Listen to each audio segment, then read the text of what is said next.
Hey guys, so today I have for you a review of the FMA large, extra large maritime helmet.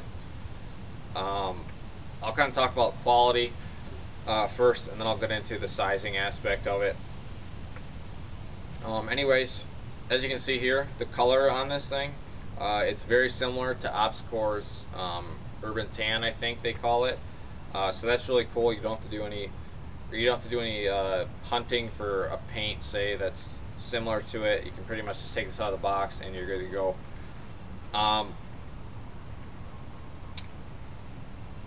Quality wise, I really like the build. I think it's quite nice. The shell is I wouldn't call it thick, but I wouldn't call it thin.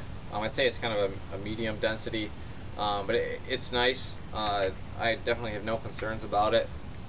I mean, I can push pretty hard on this, and there's a slight bit of flex, but again, it's a great rock solid piece of plastic, essentially.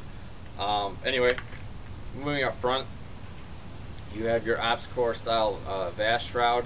It is plastic. That's kind of one of my complaints about this. I wish it was metal, but you know, you are getting a replica helmet, so take that as you will. Right now I have a GoPro adapter into the shroud. It does fit into the plastic shroud. There's very little wobble, if any, so that's nice. The bungees, again, there's not really much to say about them. They're bungee and they're nice. They do what they're meant to do. The rails are actually really nice on this. They're quite thick plastic. They don't feel cheap. There are some seam lines here and there, but again, it's a replica helmet. You can replace them with the real OpsCore rails if you want. The Velcro, when you get the helmet, the Velcro does not come installed on it, so you do have to apply it yourself.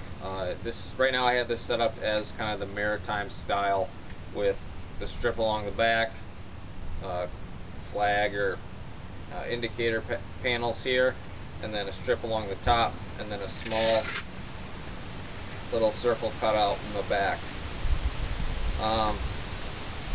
Right now I have a red V-light on here for a dead rag. Other than that, the flag, it's pretty simple, pretty straightforward. I will be probably adding some things to this, but whatever, you probably don't care about that anyways. Moving in, this is actually one of probably my favorite parts, if not my favorite part about the helmet, is that the padding on this, it's actually extremely nice for it being a replica. It obviously isn't genuine OpsCore padding, but it hands down,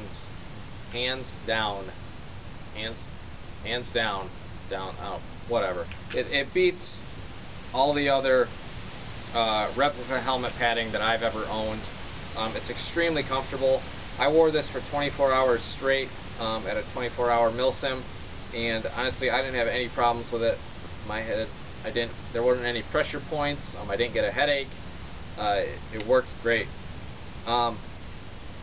So it comes with the actual harness, and then that has a built-in pad up here, which may be removable. I believe it should be removable. Anyway, then it has two kind of crown pads which go on the top of your head, and then it has this kind of larger square back pad for the back of your head. It also comes with two side pads. One would be here and one would be here, but I actually took those out just because with those in, I actually felt a little bit of discomfort. So this is essentially how I like to run it and how I felt was the most comfortable for me. Anyway, along the sides of the harness, where kind of the plastic is, there's kind of this felt, I want to say, kind of felt fabric. That's again just for added comfort, so your head's not rubbing up against the edges of the plastic. One of the complaints I have about this is that I believe on the real steel, or maybe even other replicas, this back area where the oct dial is, there's some sort of padding or some sort of fabric on here that's for added comfort. But again, without that, I didn't feel any discomfort, so it's not a huge deal, and I wouldn't be too concerned about it. One interesting thing, or something that I felt was interesting, is that all the previous reviews of this that I've seen, mostly of the medium or small medium, whatever size is down from this, is that they all said that this actual octile piece that actually adjusts the harness was just a solid piece of plastic, and a lot of them even said that it wasn't rubberized like, say, I believe the Emerson was, or the real deal one is. But this one actually is. I don't know if it's something that they've changed with the large, extra large version, or if it's just something that they're now implementing on all of their versions. So it is rubberized, which is nice. It's a little added feature, and I really like it. But yeah, the actual strap kit, or whatever you want to call it, it's fairly nice. The TMC airframe that I used to own, it was too small for my head to begin with, the actual shell. But the strap kit, no matter how hard I tried, I could not get it to fit right, or to fit where it would go over my chin. And one strap would be too long, one would be too short, and it was just a mess. But this one I actually really like. It fits well. I can adjust it how I want it, and it fits how it should. On here, on the little chin piece, you do have this kind of a leather material. Not sure if it's real or not. I'm gonna go with no, but you know, it is. It feels like it is, so maybe not. But yeah, that's there. The clips on this, they're fairly nice. I don't know if you could hear that, but there is an audible click to it. They seem fairly durable, so I mean, I wouldn't be too concerned about that.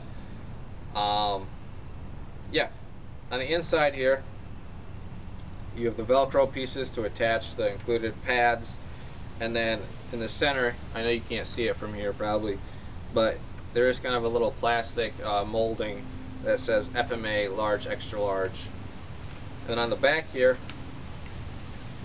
again, you probably can't see this either, but there's two stickers, one here, one here. One says FMA Helmet, then has FMA's website, made in China, and there's a QR sticker. And it says FMA professional size, large, extra large, 57 to 61 centimeters, and then more FMA. Yeah, there's really not a whole lot else to say about it.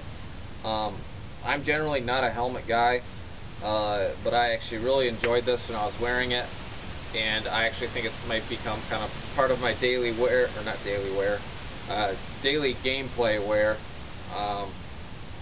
So yeah, it's a great quality piece. It's well worth the money in my opinion. If you have any other questions about it, feel free to comment. If I missed something, let me know, etc. If you haven't followed me on Facebook or Instagram, go ahead and do that if you want. I tend to post more on Instagram, but occasionally on Facebook. Instagram is Corvona_videos. Facebook is Corvona Airsoft Videos.